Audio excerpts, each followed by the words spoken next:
All right, guys, I'm really not sure. Hopefully this one works. I did that whole video and the whole thing crashed on me. So hopefully this works. If not, I will try it at home and see if it works again. Uh,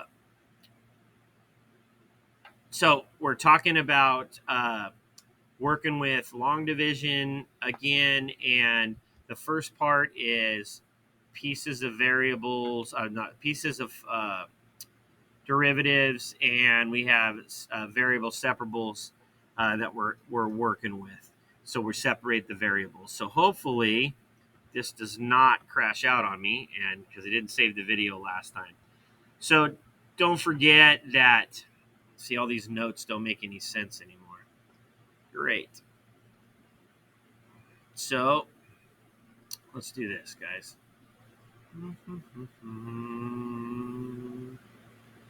Unfortunately, I'm going to delete them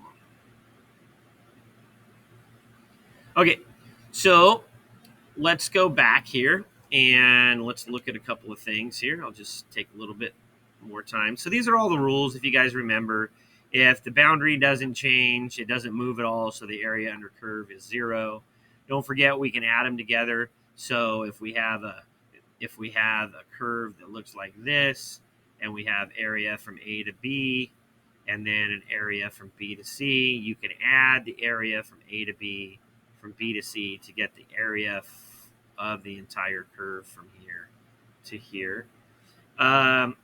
Order, just remember that if you flip the order or you flip the boundaries, the left and right boundaries, that you're reversing the direction, so it's a negative. Very specific when it comes to acceleration and different things like that, and velocity. And your constant, don't forget, if you have a constant in front, we can move that constant out and it becomes k. And the same thing with a negative, and the negative can move out front when we're dealing with those things. This is more of an area between two curves. If we have if we have a function f of x and a function g of x, we can separate the two and find the two different integrals and add them together. I wouldn't worry about the min-max inequalities. It's something in the book that we had, and I can't, it's a picture, so I can't get rid of it. So don't worry about those two right now. All right. So this one here, it's just when we reverse roles. 1 to 4 is -2, and they want from 4 to 1. So we're changing the boundaries, we're changing the direction, so the area is now 2. This one here, we're going from -1 to 4, so -1 to 1 is 5. So we got this curve, f of x. We got from -1 to 1 is 5, and then from 1 to 4 is -2. If we add those two together, we get 3. That's where this comes from. That's my function.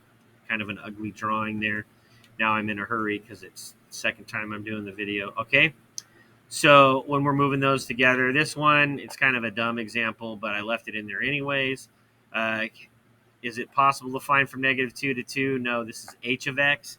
These two were f of x. This one's h of x, and it only goes from -1 to 1.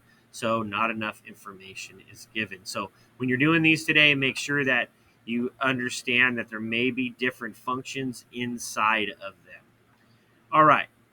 So separable differential equations. So the idea is this, guys. We have these two pieces like this, and the whole idea is that we're going to take our dx and we're going to move it over here, and then we're going to take our y and we're going to move it to this side.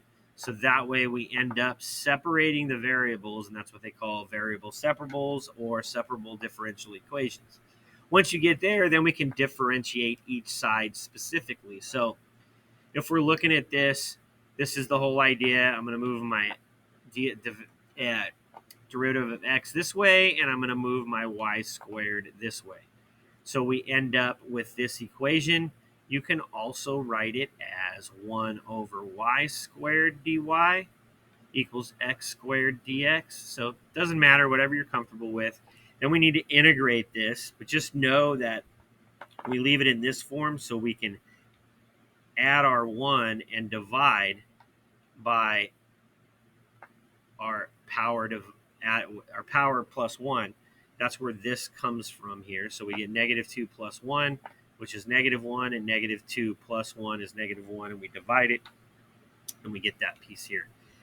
It's an initial condition problem because they ask us to solve it at y equals 3 and x equals 0 at y. And then remember, dy d of x is y prime, so we got to work backwards to y. So we have to apply the initial conditions to find c. So we plug in our x and our y into this initial condition problem, and then we end up with c. When you plug in your c, you get this equation, and then we got to do a little bit of algebra here. And so onto the side here, we end up with negative 1 over y. I change this to a fraction. And then x to the third minus 1 over 3. Since these are upside, so I need y by itself, not in a fraction form. I'm going to flip this over and move the negative over here. Y equals negative quantity 3 divided by x cubed minus 1. And they distributed the negative down below to reverse this function. That's where they get this piece right here. Okay?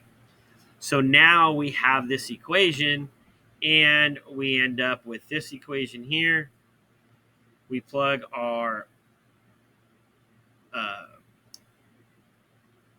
this is the equation at that point, and you need to make sure that you follow the domain pieces, and the domain works from negative 1, infinity to 1.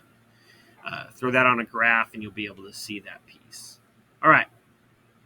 So let's look at this. So dividing first before integrating. So when we have something like x cubed plus x plus 3 divided by x plus 1. I'm going to make it a little shorter than the last one. The last one was way too long. So we are taking this piece, and we're going to do a long division with it. So we have x to the third plus 0x squared. I always do the 0x so I can keep track of it. Okay, so it's a placeholder for me. So we divide x into x cubed.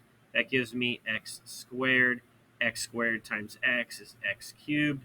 Change the sign. X squared times 1 is negative as x squared. Change the sign. And those cancel, and I get negative x squared. Bring down the x. X into negative x squared gives me negative x. Negative x times x gives me negative x squared. Change the sign. Negative x times 1 is negative x. Change the sign. 2x, bring down the 3. Divide x into 2x gives me a positive 2. 2 times x is 2x. Change the sign. 2 times 1 is 2. Change the sign, and it gives us a 1 as a remainder. And then plus 1 over x plus 1. And then this is the piece we integrate right here, guys. That's the piece we integrate right there. So that's dividing first before integrating. So little quick review there for you guys. Don't forget, you can add them together or subtract them, whatever you need to do. You are separating the variables today, and we are doing a little bit of long division. Now, I'm going to hit stop sharing this time and see if it actually works.